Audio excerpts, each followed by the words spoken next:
আমার পাপী দেহ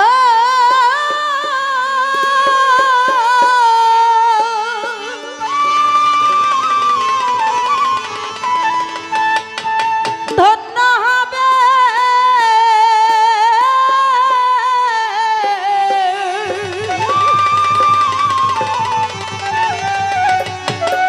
তোমার চরণ পরশী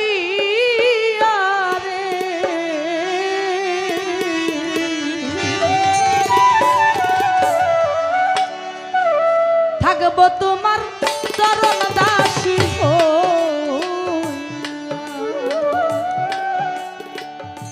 জনমে জনমে রে বুরহান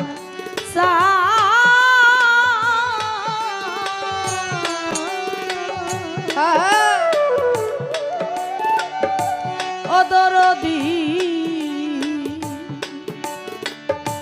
থাকবো তোমার তরুণ দাসী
যে কর্মটা প্রত্যেকটা ভক্ত বা শিষ্য গুরুর দরবারে এসে করতে হবে, আমি যদি ওই কাজটা এখন না করি তাহলে আমার গানটা গাওয়াই ব্যর্থ হয়ে গেল।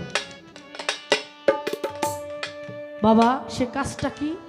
যখন একজন শিষ্য তার গুরুর দরবারে যাবে, যখন আমার বুরহান চাঁদের ভক্তরা আমার বুরহান চাঁদের দরবারে আসবে, পায়ে তো জুতা পায়ে দেওয়া যাবেই না, যখন তারা আঙিনায় পৌঁছাইয়া যাবে, এটা কোনো শিষ্য বা ভক্তের কাজ না। তারপরের কাজটা যখন মুর্শিদের কাছে, মুর্শিদের চরণ মোবারকের কাছে চলে আসবে, সর্বপ্রথম কি করতে হবে? গুরুকে নজর না দিতে হবে। বাহ্যিক জগতেরও আধ্যাত্মিক নজরানা দিতে হবে, গুরুর চরণে একটি ভক্তি দিতে হবে, কিছু নজরানা দিয়ে। আমি যদি এখন না করি সে কাজটা কেউ শিখবে না। কি বাজন শিখবে? আমি এই দরবারে গোলাম দাসী, শুধু তাই নয়, যার সাথে আমি গান করতেছি অভিনয় না। গুরু সব বেলা অভিনয় হয়, গুরু শিষ্য গুরু ভক্ত বেলা কখনো অভিনয় হয় না। তার মধ্যে আমি আমার মুর্শিদকে বসাইয়া আমি আমার মুর্শিদকে আমি নজরানা দিব, দয়া করে যেন গ্রহণ করে নেয়।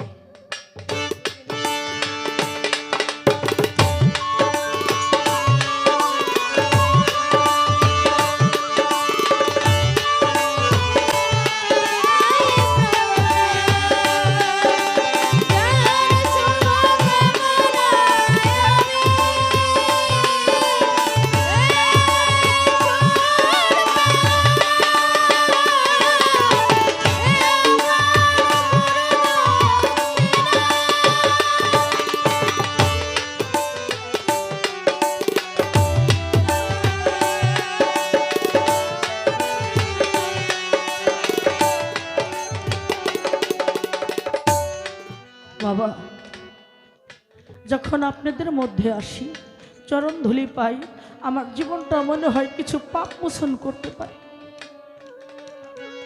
তাই বারবার বলি, মালিক তুমি যদি আমাকে পুনরায় আবার এই মানব কুলে পাঠিয়ে দাও, আমাকে গায়িকা হিসেবেই পাঠিয়ে দেও। কেননা আমি যেন সাধু গুরুর দরবারে যাইয়া সাধু গুরু বৈষ্ণবের মাঝে গিয়ে আমি যেন চরণ ধুলি নিয়ে পাপি দেহে একটু মাখাতে পারি। পাগল বিজয় বললেন, আবার যদি পাঠাও দয়াল এই ভব সংসারে একজন গুরু ভক্ত মায়ের গর্ভে জন্ম তুমি দিও যে আমারে, ওই মায়ের গর্ভে তুমি আমাকে জন্ম দিও। সে মা যদি মুচি হয় তারপরে আমি সুচি হব। মা যদি গুরু ভক্ত হয়, আমার মা যদি গুরু ভক্ত হয়, আমিও সেই গুরুর সেবা করতে পারবো। তাই বারবার বলি, বান্ধবরে যে পোশাকটা আমার গায়ে এখন আছে, তুমি এই পোশাকটা আমার গায়ে থেকে কখনো কোনো সময় খুলে নিও না। তোমার কাছে আমি টাকা পয়সা, ধন সম্পদ, বাড়ি ঘর, স্বামী সন্তান কিচ্ছু চাই না আমার জীবনে। আমি শুধু চাই তোমাকে আর আমার গায়িকার যে পোশাক, কারণ এই পোশাকটা গায়ে থাকলে সাধুগুরু চরণ ধুলি সম্ভব, তাছাড়া কখনো সম্ভব না।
তুমি রে